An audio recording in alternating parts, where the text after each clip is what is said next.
Olá, queridos, a paz do Senhor Jesus, todo mundo bem, na paz? Nós estamos aqui mais uma quarta-feira na presença do Senhor, mais uma oportunidade que o Senhor nos dá de fazer exposição da palavra dele. Você sabe que toda quarta-feira às 2 horas eu tenho o hábito de entrar ao vivo pela minha página no Facebook e também pelo meu Instagram, pr.rodrigosantana com 2 N's. Se porventura você tiver do YouTube agora e está assistindo essa palavra, já deixa o seu like, compartilha com seus amigos, se inscreve no meu canal no YouTube e continua sendo edificado através do meu ministério, beleza?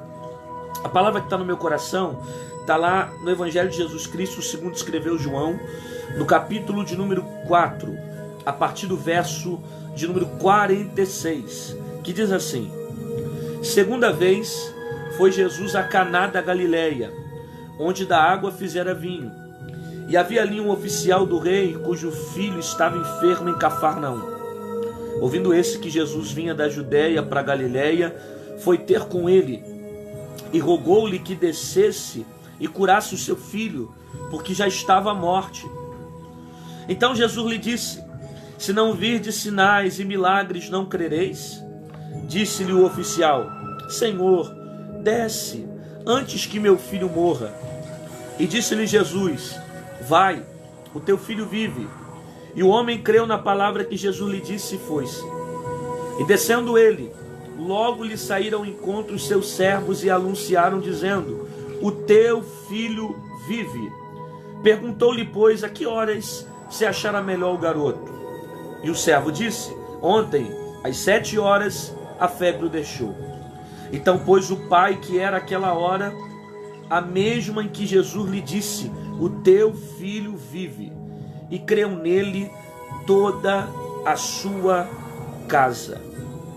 O texto que eu acabei de ler está lá no Evangelho de Jesus Cristo, segundo escreveu João.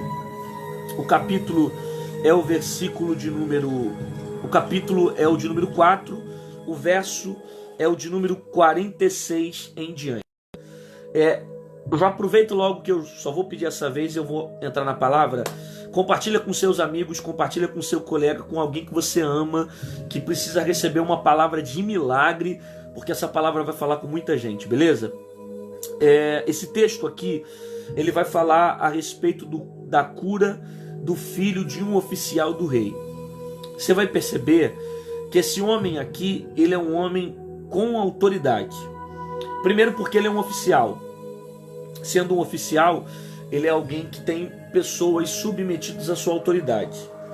Segundo a cultura da época, aproximadamente 100 homens estariam submetidos à autoridade de um oficial. Segundo, esse homem não é só um oficial, ele tem poder, porque ele é um oficial do rei. Então ele é alguém que está amando do rei, debaixo da ordem do rei, que representa o rei. Então ele tem muita autoridade. Estando ele submetido ao rei e debaixo da autoridade do rei, ele tem os recursos que ele precisa. Dentro de uma monarquia, tem todo tipo de recurso que necessitar, né? Então ele é alguém que tem recursos, ele é alguém que está perto de alguém que tem poder. Ele é alguém que também tem autoridade por estar submetido ao domínio do rei.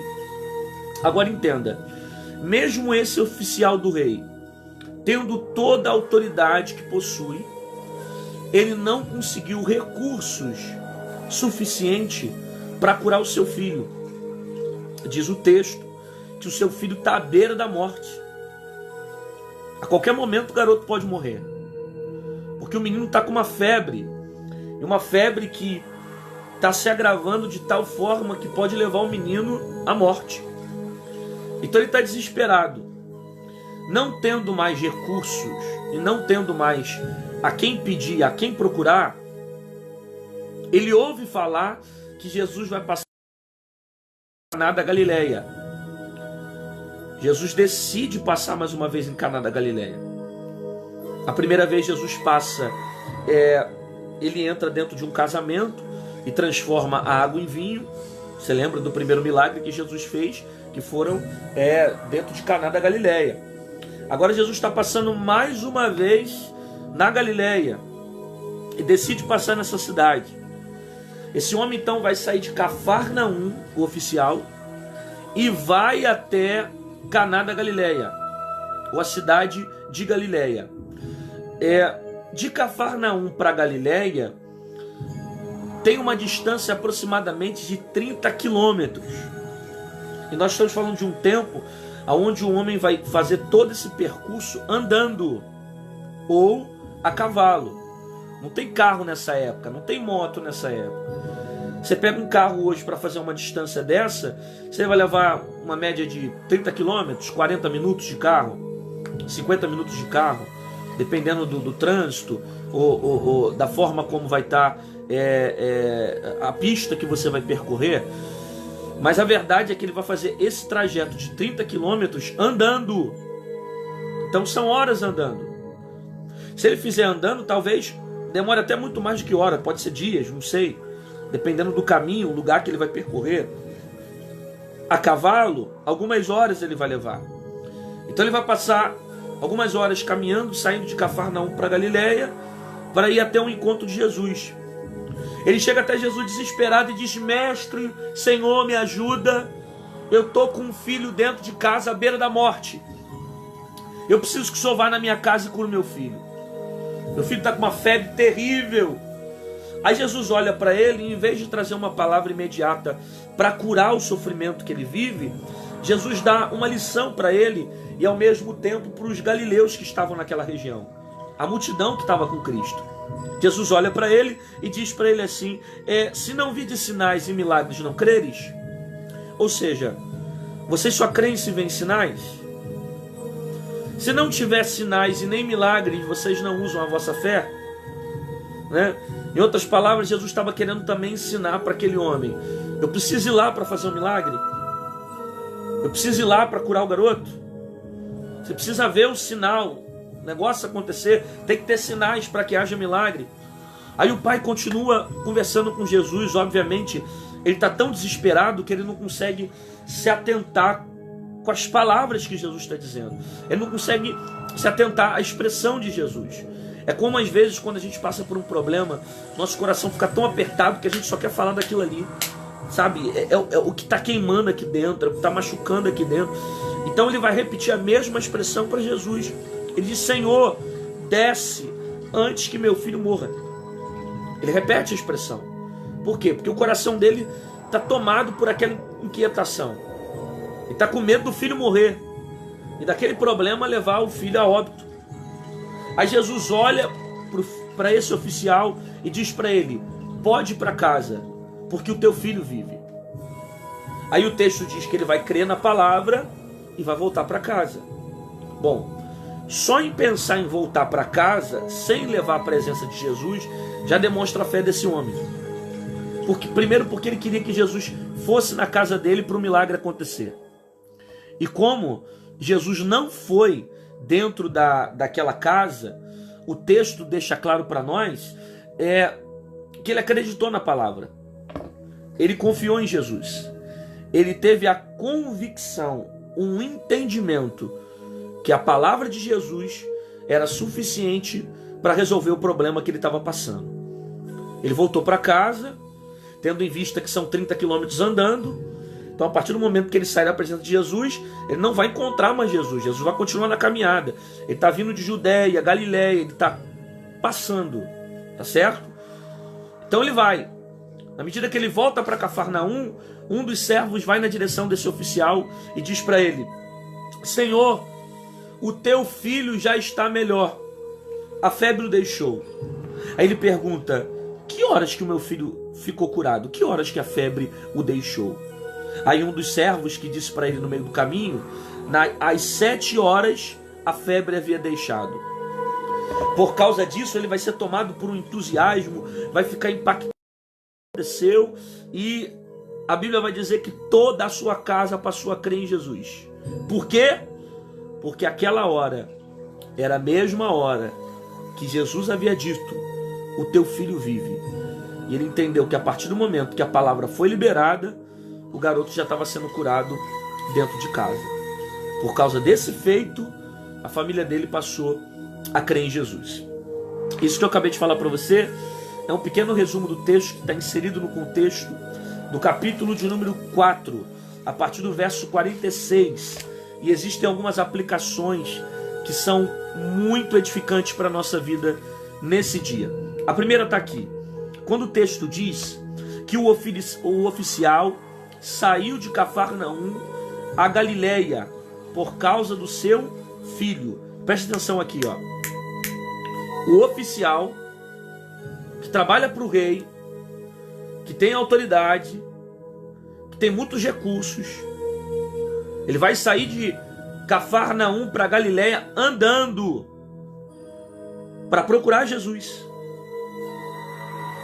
Ele vai caminhar 30 quilômetros, ou a pé ou a cavalo, para receber um milagre de Jesus. A distância não é um impedimento para ele. O local não é um impedimento para ele. Por que a distância que ele vive não é um impedimento para ele? Porque a necessidade que ele tem de receber um milagre e de ver o filho dele curado. Então, como a necessidade dele é maior, a distância não é um impedimento. Como a necessidade dele é maior, o orgulho não é um impedimento. Como a necessidade dele é maior, estar numa posição de monarquia não é impedimento. Por quê? Porque a necessidade é maior.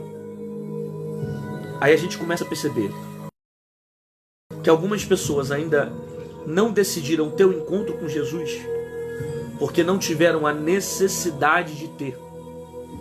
Porque quem tem a necessidade de estar perto de Jesus, querido, não está preocupado com distância, não está preocupado com hora, não está preocupado se vai a pé, se vai de carro, se vai de bicicleta, se vai andando. Quem tem a necessidade não é movido pela distância, mas é movido pela necessidade. Eu sei o quanto eu preciso estar perto dele. Eu sei que só ele pode me curar. Eu sei que só ele pode me libertar. Então não tem distância, não tem impedimento, não tem fofoca, não tem intriga, não tem calúnia, não tem oração contrária, não tem nada que seja capaz de impedir a minha presença de estar perto dele. Por quê? Porque a minha necessidade é maior.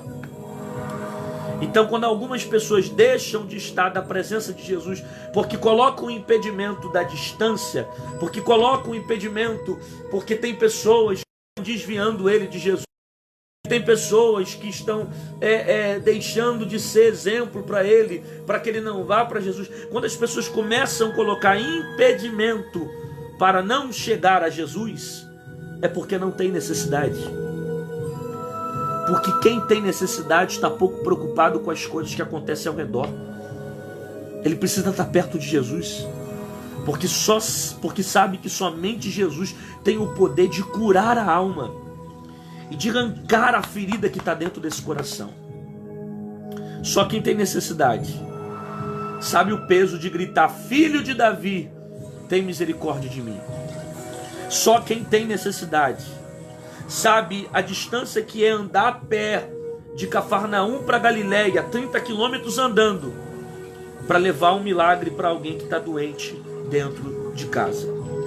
Agora tu pensa, se esse pai aqui, o oficial, ele não decide sair de casa, o garoto não seria curado.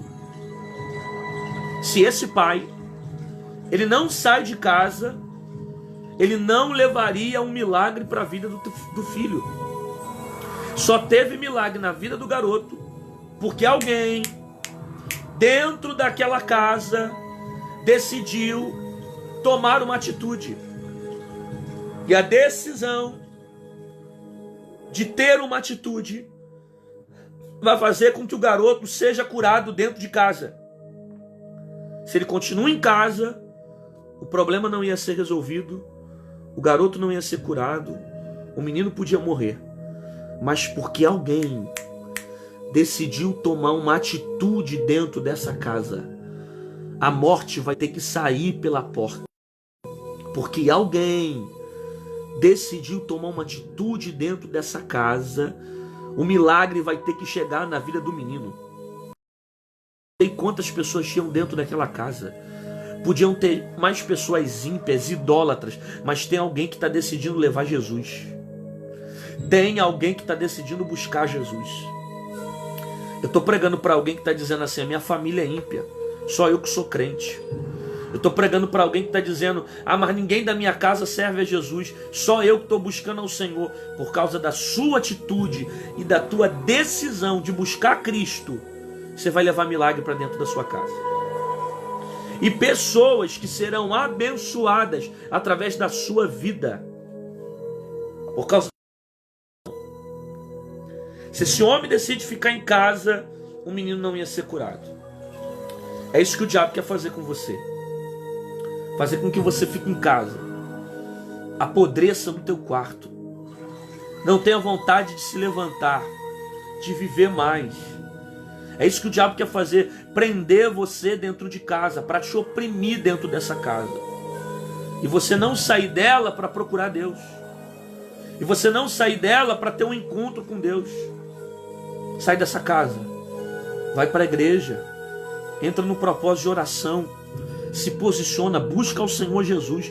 Não deixa com que os problemas que você está vivendo lá venham oprimir você, a ponto de você não sair para ter um encontro com Deus. Procura Cristo na sua vida, para você reagir dentro do problema que você está vivendo. A Bíblia diz que o filho já estava à morte. Quando o pai chega diante de Jesus, ele fala assim: Senhor, venha na minha casa, porque o meu filho está com febre e a qualquer momento ele pode morrer. Ou seja, a enfermidade que esse menino passa é uma febre. Gente, o que é uma febre? Todos nós já ficamos com febre. Todos nós já passamos por febre. A febre só vai matar se não houver tratamento, se não houver regeneração, se não houver cuidado. Que, entre aspas, não é uma enfermidade que quando você ouve é algo maligno que, entre aspas, pode te levar à morte. A não ser que não seja tratada, a não ser que não seja cuidada. Então, aparentemente, quando a gente olha e vê uma pessoa que está com febre, não é uma enfermidade tão terrível, né? Como outras que a Bíblia já citou. Mas a Bíblia diz que esse garoto está quase na morte por causa da febre. Que é uma coisa pequena, mas que está levando a vida do garoto quase à morte. Aí você percebe que até as coisas pequenas a gente precisa ter cuidado. Que às vezes são coisas pequenas que podem te levar à morte. Às vezes você está preocupado com as coisas grandes, com as coisas piores, mas são coisas pequenas que podem destruir você. Sabe o que destruiu a colheita de Joel? Diz em Joel: e restituí-vos-eis os anos que foram consumidos pelo gafanhoto. A profecia é clara dizendo que o que destruiu a plantação de Israel foram gafanhotos. O que é gafanhoto? Um bicho pequeno que está fazendo arruaça grande. Coisas pequenas que fazem coisas grandes. Cuidado com as coisas pequenas. Se você não resolver as coisas pequenas, elas podem acumular e trazerem desgraça para a tua vida. Cuidado com o pecado. O pecado não começa grande. Ninguém peca da noite para o dia de forma grande. Vai consumindo na mente, vai desejando o pecado, vai recebendo o pecado, vai tendo o desejo de pecar, vai consumindo a vontade de pecar. Começa com coisas pequenas, depois acumula com coisas grandes. Aí você fala: é pequeno, não vai me destruir. É pequeno, não vai me matar. É pequeno, não vai me quebrar. Porque ainda é pequeno. Vai crescendo e depois vai te levando à morte. O que destruiu uma nação não foi coisa grande. O que destruiu a colheita de Israel foi um pequeno gafanhoto. Cuidado com as coisas pequenas, porque elas podem destruir você, sabe? Às vezes você fala assim: é só um probleminha pequeno, não vou procurar fulano não vou liberar perdão para ele não, depois eu procuro, depois de uma semana eu converso com fulano. Começou com um probleminha pequeno, Aí você ficou sem, se acumulou, cresceu, e agora já tem quase um ano que você não perdoa alguém dentro da tua igreja. Coisas pequenas que se tornam coisas grandes. Você quer ver uma outra coisa? Você não fala com alguém na tua família. Tá 20 anos sem falar com alguém, 10 anos sem perdoar alguém na tua família. Porque quando aconteceu aquele problema, você era para ter sentado com alguém, conversado, olhado no olho, ter tido tete a tete. Não perdoou, não conversou, deixou o problema crescer, se acumulou e agora tem domínio sobre a sua vida. E você não consegue mais perdoar alguém e fica com alguém que é do teu próprio sangue. Por quê? Problemas pequenos que se tornaram problemas grandes. Cuidado, porque na maioria das vezes o que destrói um homem de Deus não são coisas grandes, são coisas pequenas. Aprenda a resolver as pequenas coisas, porque as pequenas coisas podem te levar à morte, tanto física como também espiritual. O homem vai até Jesus e diz: Senhor, meu filho está quase à morte, ele vai morrer, ele está com febre, faz alguma coisa, eu preciso da sua presença na minha casa. Aí Jesus olha para ele e ao mesmo tempo ensina para os galileus: por que vocês só creem quando vêem milagres? Por que vocês só creem quando vê sinais? Por que vocês precisam de manifestações para acreditar em milagres? Em outras palavras, Jesus estava querendo ensinar, tanto para aquele homem, como também para a multidão que estava ao redor dele, que o povo precisa aprender a crer sem ver nada acontecer. Porque é muito fácil eu ter fé quando as coisas já estão acontecendo. Na verdade, quando as coisas acontecem, não é fé, é constatação. Fé é acreditar naquilo que não existe, naquilo que ainda não aconteceu, naquilo que eu não estou vivendo, mas pela fé eu tenho a convicção da existência. Sabe? Então, Jesus está ensinando para ele o seguinte: existem duas dimensões de fé. Quando alguém passa a ver um milagre, a partir do milagre passa a acreditar que outros possam acontecer. E o segundo, que é um nível mais profundo, quando você não vê acontecer, mas você crê que vai acontecer. É muito fácil você crer depois que as coisas acontecem. É muito fácil você crer depois que algo acontece. É isso que Deus está fazendo. Deus está gerando fé dentro de você. Para quê? Para que você passe a confiar em Deus e acreditar que Ele tem o poder de fazer um milagre na sua vida, independente de você ver as coisas. Lembra de Moisés? Deus disse para Moisés: Moisés, por que clamas a mim? Diga ao povo de Israel que marche. O que estava acontecendo? Moisés estava clamando para o mar se abrir. Só que Deus estava falando: não, Moisés, não é para orar para o mar se abrir, é para marchar. Por quê? Porque fé é isso. Fé não é orar o mar se abrir e marchar. Você se abrir. Então, na verdade, Deus não vai abrir um mar para você marchar. Vai abrir. É isso que vai acontecer. Você vai exercer a tua fé. Passe depois. Você vai pular e depois Deus vai colocar a base. É um salto no escuro, sem saber aonde você vai pisar. Isso é fé. É acreditar naquilo que você não... Deus está permitindo que certas coisas venham acontecer na sua vida para que você coloque a tua fé em prática. É muito fácil você acreditar depois que a porta se abre, depois que o garoto é curado, depois que alguém é transformado. Não, Deus quer que você creia antes do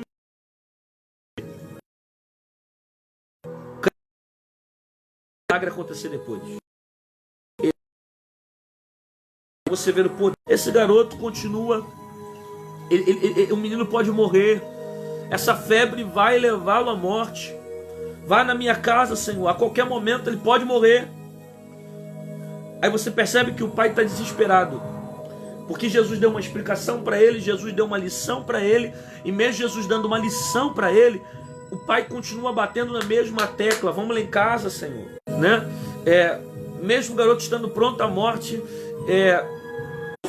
é apenas uma sentença do garoto. O que vai sair da boca desse oficial é uma sentença de morte. O que esse oficial vai dizer é: Senhor, ele vai morrer. Faz alguma coisa. Vai na minha casa. Senão a qualquer momento ele morre. Se o Senhor não for na minha casa, ele vai morrer. Aí você vai perceber o seguinte: o que sai da boca desse pai é sentença de morte. O que o pai fala é só morte. Ah, pastor, mas ele não está declarando a morte do filho. Ele não está declarando a morte do filho. Mas o que ele expressa é morte.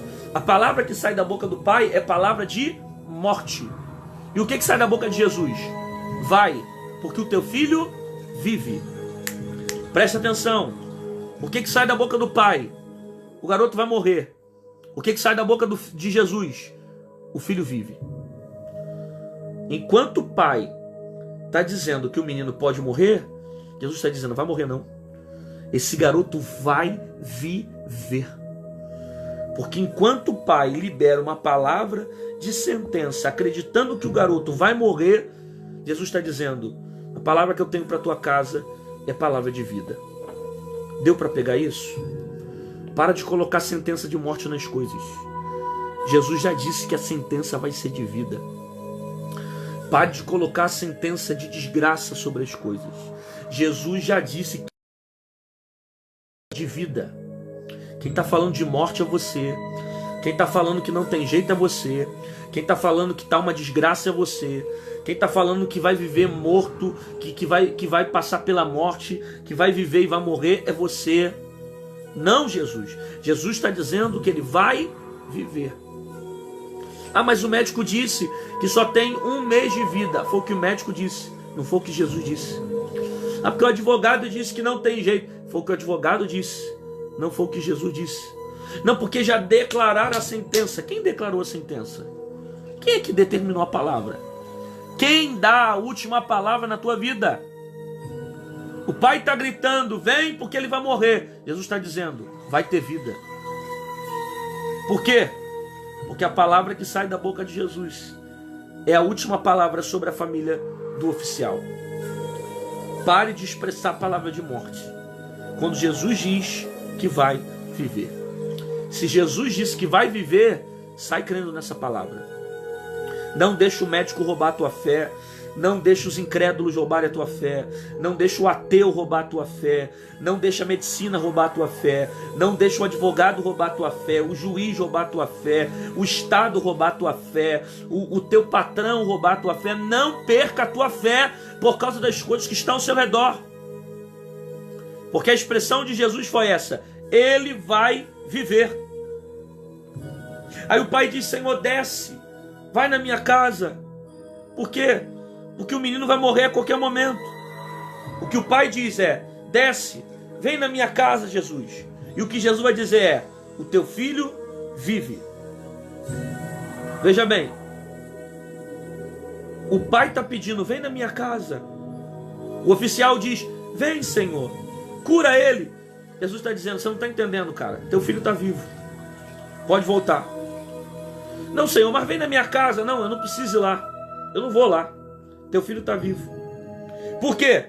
Jesus não precisa tocar para fazer um milagre.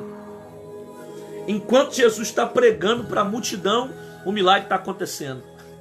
Ah, isso aqui é muito forte para tua cabeça, irmão. Muito forte. Jesus não precisa ir na casa desse moço para fazer o milagre acontecer. Enquanto ele está pregando para o oficial, enquanto ele prega para a multidão, enquanto ele ensina, ele está dizendo: ó, pode voltar porque o garoto está vivo. Não, eu não vou na tua casa, o menino já está vivo. Não, Senhor, mas ele vai morrer. Não, você não está entendendo, ele já está vivo. Ele já está curado. Ele já foi tocado. Sabe? Ah, mas... não, ele está vivo. Está vivo. Por quê? Porque Jesus não precisa ir lá para fazer um milagre. Enquanto ele prega a palavra, enquanto ele libera a palavra, enquanto a verdade é ministrada, enquanto a palavra dele é expressada, enquanto aquilo que tem vida é expressado, porque aquilo que eu falo não é palavra de homem, aquilo que eu falo não é palavra de gente, aquilo que eu falo não é palavra da lei dos homens, aquilo que eu falo não é uma palavra comum, eu estou falando da palavra do Deus que tem poder e autoridade e está dizendo: vai viver. Então, enquanto prega, o menino tem vida. Eu estou pregando para alguém que está ouvindo essa palavra, que está com alguma coisa dentro da tua casa quase morrendo. quase morrendo, mas não morreu ainda e nem vai morrer. Porque enquanto eu prego, Jesus está dando vida para alguém. Jesus está tocando nos ossos de alguém. Jesus está tocando no sangue de alguém. Jesus está curando alguém. Enquanto eu prego, Jesus está restaurando a fé de alguém. Está levantando alguém. Está mudando a sentença de alguém. E Jesus não precisa descer na terra. Jesus não precisa mandar um vaso e dizer: eis que te digo, olha aí, eu estou tocando. Não tem vaso nenhum aqui. É Ele que está pregando. E a palavra que sai da boca dele está curando e levantando quem está morto. Você entende isso? Que você não precisa do toque dele para ser curado. Você não precisa do toque dele para receber o milagre. Se ele falar, a coisa virou. Se ele ministrar, a coisa aconteceu. Uma palavra de Jesus muda toda a tua história, toda uma sentença, vira a tua vida. Jesus está pregando e o milagre está acontecendo na casa dele. A Bíblia diz que ele vai crer na palavra. Ele não vai ver, mas ele vai crer. De modo que ele vai voltar para casa. Quando ele está voltando para Cafarnaum, está na Bíblia. Os servos vão procurar ele. Um dos servos vai até a direção dele e vai dizer: Senhor, Senhor, o teu filho foi curado, está melhor. Aí ele vai dizer: é mesmo? E a que horas isso aconteceu? Qual foi o momento que isso aconteceu? O teu filho vive, Senhor. Aí um dos servos vai dizer: às 7 horas ele foi curado. Presta atenção aqui. Irmão, existe umas pérolas na Bíblia que, se você não tiver sensibilidade do Espírito e não se atentar a esses detalhes, você perde essas palavras. Isso aqui é coisa que você só pega se você tiver sensibilidade na Bíblia e ler com atenção, com discernimento de espírito. Eu vou ler isso. Olha o que Jesus diz para ele. Olha que interessante isso aqui. O verso de número 50. E disse-lhe Jesus: vai, porque o teu filho vive. O homem creu na palavra de Jesus e voltou para casa. E descendo ele logo, saiu ao seu encontro alguns servos e anunciaram, dizendo: o teu filho vive. Presta atenção aqui aos detalhes. O que Jesus fala? O teu filho vive. O que o servo vai dizer para ele? O teu filho vive. A mesma expressão no grego que Jesus usa para o teu filho vive, os servos vão dizer também: o teu filho vive, para esse moço. Isso aqui é interessante. Isso aqui é interessante. Por quê? Porque o servo está repetindo a mesma expressão que Jesus usou para o oficial, quando disse: vai, teu filho vive. Aí o servo vai aparecer no meio do caminho, procurar o oficial e diz: teu filho vive. Ele repete a mesma expressão. Por que a mesma expressão está sendo feita, falada? Cara, isso aqui é muito tremendo. Por quê?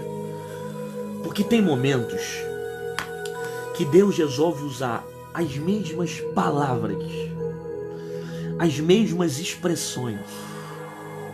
Ele fala com os mesmos detalhes, para mostrar que naquele momento quem fala não é voz de homem, mas é voz do Espírito a você.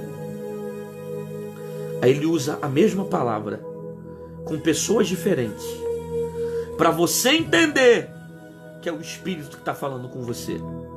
Sabe? Você já passou por isso? Você vai em lugares diferentes, você vai para outro lugar, você sai do seu estado, de repente Deus usa um profeta que você nem conhece, e aquele profeta vai usar a mesma linguagem que Deus usou para você há tempos atrás. Ele usa a mesma palavra, ele usa a mesma expressão, ele usa o mesmo sentido, para mostrar para você que o Deus que fala é o Deus que confirma. Isso aqui confirma o próprio texto que diz em Números capítulo 23, versículo 19, que diz que Deus não é homem que minta, nem filho do homem para que se arrependa. Porventura falaria e não confirmaria. Ou seja, tudo que Deus fala, Deus confirma. Então, para saber que é Deus que está falando na boca do servo, ele está confirmando. Aí alguém vai dizer, não, mas o servo não está profetizando para ele. O servo só está constatando o que aconteceu.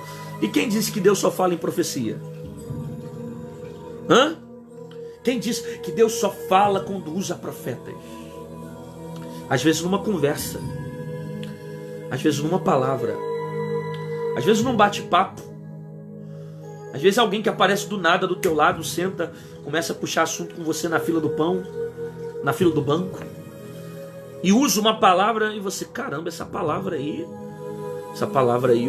eu ouvi o Eterno falar comigo há tempos atrás. Não, e Deus está falando comigo, isso aqui não é voz de homem não, isso aqui é a voz do Espírito. O teu filho vive. O servo repete a mesma expressão de Jesus, confirmando o que havia acontecido. Por quê? Porque tudo que Deus fala, Deus confirma. Deus está confirmando que é Ele que está fazendo. Deus está confirmando que é Ele que está agindo. Então não só Deus fala, Deus confirma aquilo que falou.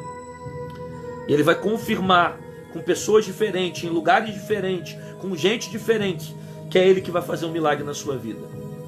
O servo chega diante dele e diz, olha, o teu filho vive. Aí ele pergunta, a que horas que o garoto foi curado? Aí o servo responde, às 7 horas a febre havia deixado o menino. Aí o pai fica entusiasmado, o pai fica impactado com aquilo que ouviu. Nossa, que coisa maravilhosa, às 7 horas. Por quê?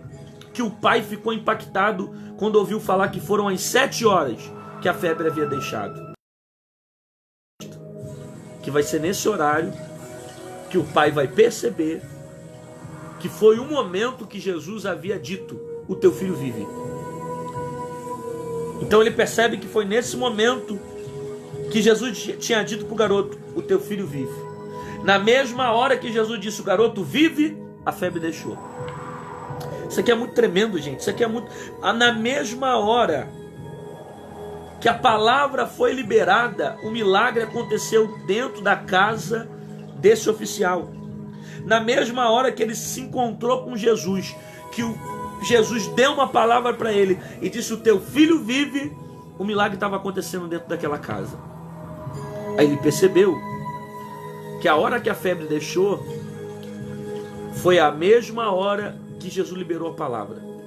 Então anota a hora, então anota a data, então anota o período que é agora, que horas são agora, anota a hora, anota o tempo, são 15 para as 3, anota o dia, do dia 30 de outubro, né? Às 2h45 da tarde do dia 30 de outubro, que a palavra de Jesus foi liberada sobre a sua vida e o milagre começou a acontecer na tua casa. Jesus liberou a palavra e na mesma hora ele ligou, que foi naquele período que ele se encontrou com Jesus, que Jesus disse para ele que o filho estava vivo, que o garoto estava sendo curado dentro de casa. Eu não sei quem precisa ouvir essa palavra, mas porque você parou para ouvir através da tua fé, tem alguém que está recebendo o toque de Jesus, alguém que está recebendo o milagre de Jesus, alguém que está recebendo a presença de Jesus, alguém que está sendo curado por Jesus, que está sendo transformado através dessa palavra por Jesus.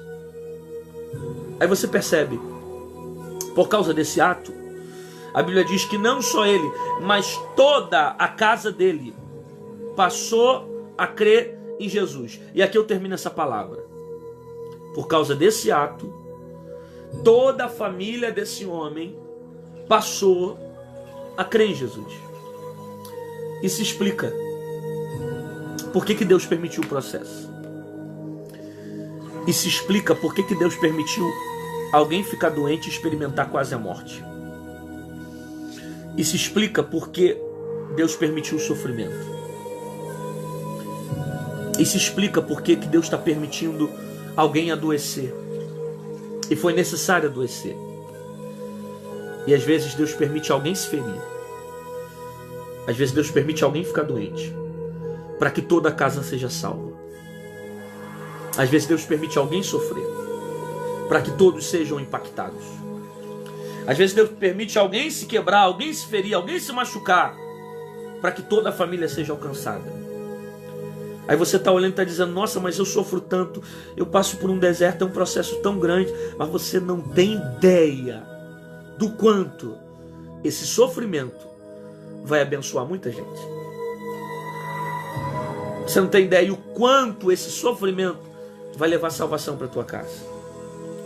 E depois que essas pessoas forem salvas dentro da sua casa, dentro da sua família, você vai dizer, valeu a pena ficar aquele tempo, passar quase a morte, a porta fechada, viver a solidão, ser humilhada, valeu a pena. Por quê? Por causa de cada pessoa, cada filho, cada primo, cada tio, cada parente que se converteu. Eu não estou forçando o texto, está na Bíblia. O texto está dizendo, e creiam nele e toda a sua casa. Foi necessário um sofrer para que todos fossem salvos. Às vezes é isso que Deus permite acontecer. O sofrimento de um para alcançar os outros. Coisas que você passa, que você sofre, que você sente, que na verdade Deus permite para que haja milagre dentro da sua casa.